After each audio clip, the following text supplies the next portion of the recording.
தமிழக நிதி அமைச்சர் தங்கம் தென்னரசு சட்டப்பேரவையில் தாக்கல் செய்திருக்கும் பட்ஜெட்டில் தமிழ்நாட்டில் உள்ள 6,23,000 மகளிர் சுய உதவிக் குழுக்களுக்கு 1,41,000 கோடி ரூபாய் வரை கடன் வழங்கப்பட்டுள்ளதாக தெரிவிக்கப்பட்டுள்ளது. 6,23,529 சுய உதவிக் குழுக்கள் 1,41,718 கோடி ரூபாயை வங்கி கடனுதவியாக பெற்று பயனடைந்திட வழிவகை செய்துள்ளது. நாடு முழுவதும் தொழிற்சாலைகளில் பணிபுரியும் மொத்த பெண்களில் தமிழ்நாட்டை சேர்ந்தவர்கள் மட்டும் 41% என்றும் பட்ஜெட்டில் கூறப்பட்டுள்ளது. தமிழக அரசு துவக்கியுள்ள ஆதரவற்ற குழந்தைகளுக்கான அன்பு கரங்கள் திட்டம் மூலம் 10,637 குழந்தைகளுக்கு மாதம் 2,000 ரூபாய் நிதி உதவி வழங்கப்படுவதாக தெரிவிக்கப்பட்டுள்ளது. முதியோர்களுக்கு வீடு தேடி ரேஷன் பொருட்களை வழங்கும் தாயு மாணவர் திட்டத்தின் மூலம் 27 லட்சம் பேர் பயனடைந்து வருவதாக கூறப்பட்டுள்ளது. கடந்த 5 ஆண்டுகளில் 38 புதிய அரசு கலை மற்றும் அறிவியல் கல்லூரிகள் உருவாக்கப்பட்டு 18,760 மாணவர்கள் கூடுதலாக பயனடைந்து வருகிறார்கள் என குறிப்பிடப்பட்டிருக்கிறது. தமிழ்நாடு அரசின் நம்மை காக்கும் 48 திட்டம் மூலம் தற்போது வரை 5,11,916 உயிர்களை காத்துள்ளது என்று கூறப்பட்டுள்ளது.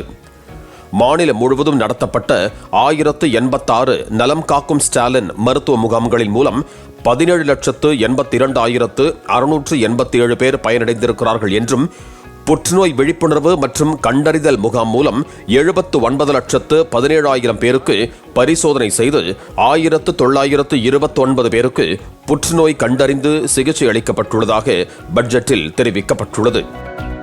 கப்பல் உற்பத்தி துறைகளில் முதலீடுகளை ஊக்குவிக்க தமிழ்நாடு கப்பல் கட்டும் கொள்கை விரைவில் வெளியிடப்படும் என்றும் கோவையில் தங்க நகை பூங்கா அமைக்கும் பணி நடைபெற்று வருகிறது என்றும் கடந்த 5 ஆண்டுகளில் தமிழ்நாட்டில் பதிவு செய்யப்பட்ட புத்தொழில் நிறுவனங்கள் எண்ணிக்கை 5 மடங்கு உயர்ந்துள்ளது என்றும் கூறப்பட்டுள்ளது. புதிய சிற்றுந்து திட்டம் மூலம் 6,303 புதிய வழித்தடங்களில் சிற்றுந்து சேவை வழங்கப்பட்டுள்ளது என்றும் பட்ஜெட்டில் தெரிவிக்கப்பட்டுள்ளது. திமுக ஆட்சியில் 8,363 கோடி ரூபாய் மதிப்பிலான 8,113 ஏக்கர் திருக்கோவில் நிலங்கள் மீட்கப்பட்டுள்ளன என்றும் 5 ஆண்டுகளில் 4,180 திருக்கோவில்களில் குடமுழுக்கு நடத்தப்பட்டுள்ளது என்றும் கூறப்பட்டிருக்கிறது. கிளாம்பாக்கத்தை தொடர்ந்து குத்தம்பாக்கம் பேருந்து நிலையம் விரைவில் பயன்பாட்டுக்கு வரவுள்ளது என்றும் தெரிவிக்கப்பட்டிருக்கிறது.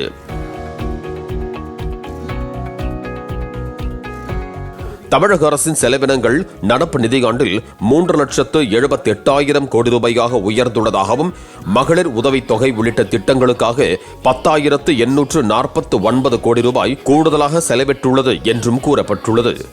மேலும் நடப்பு நிதியாண்டில் அரசின் சொந்த வரி வருவாய் 2,20,000 கோடி ரூபாயில் இருந்து 2,06,000 கோடி ரூபாயாக குறைந்தது என்றும் கூறப்பட்டுள்ளது.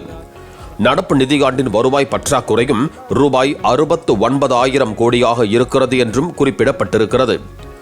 2025-26 நிதியாண்டில் தமிழக அரசின் கடன் 9,52,000 கோடி ரூபாயாக உள்ளது என்றும் அடுத்த நிதியாண்டின் முடிவில் கடன் அளவு 1,21,000 கோடி ரூபாய் வரை அதிகரித்து 10,62,000 கோடி ரூபாயாக அதிகரிக்கும் என்றும் பட்ஜெட்டில் தெரிவிக்கப்பட்டிருக்கிறது.